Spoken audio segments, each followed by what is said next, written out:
আসসালামু আলাইকুম বন্ধুরা, আজ আমরা করব চিংড়ি মাছের বড়া। দেখো, মুসুরির ডালটা আমি 2 ঘন্টা ভালো করে পরিষ্কার করে ধুয়ে ভিজিয়ে রেখেছিলাম। তারপর চিংড়ি মাছটাও ভালো করে ধুয়ে নিয়েছি। এখানে আদা রসুন আমি ভালো করে পরিষ্কার করে নিয়েছি পেস্ট করার জন্য। ডাল পেস্ট করে নিয়েছি। আদা রসুন মুসুর ডাল একসঙ্গে বেটে নিলাম।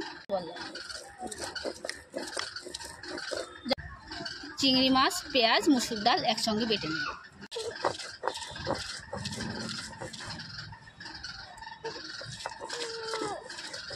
বল, এটা আমার ছেলে,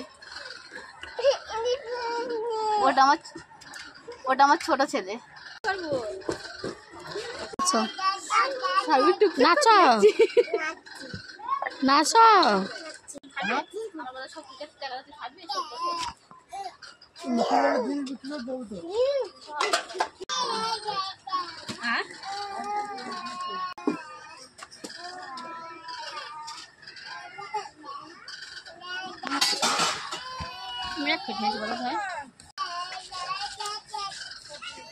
চিংড়ি মাছটা আধ বাটা করে দিয়ে দেবো, বেশি মিহি করব না, তাহলে অতটা ভালো লাগবে না। প্রথমে আমি মিহি করে ফেলেছিলাম, কারণ সঙ্গে মুসুর ডাল দিয়ে ফেলেছিলাম। চলে আসলাম আমার রান্নাঘরে। দেখো, বাহিরে ছিলাম এতক্ষণ, প্রচন্ড গরম পড়ছিল, তাই বাইরে ছিল।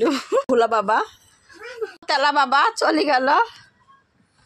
দেখো রাফে দেখুন রান্না করতে বসবে, তাই গামলাটা কেড়ে নিয়েছে সজুমার সাথে।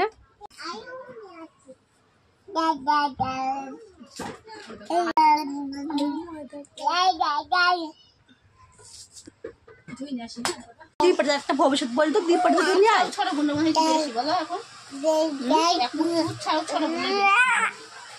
কি মানে আগে ছোট গুন্ডার বেশি, ছোট হলে আর এটা ক্যাট হয়েছে, ছোট বোন আছে।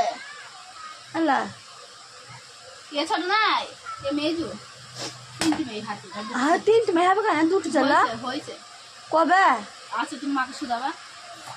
কেসতি কঠুন তাও 4 বছরের, 3 বছর হবে। 4 বছর এলা ওর মেয়ের মেয়ে। হ্যাঁ লা সে ছালমা বলে না, সব কিছু পেয়েছিল ওলা ওর মেয়ে ওটা। দূর দূর দূর দূর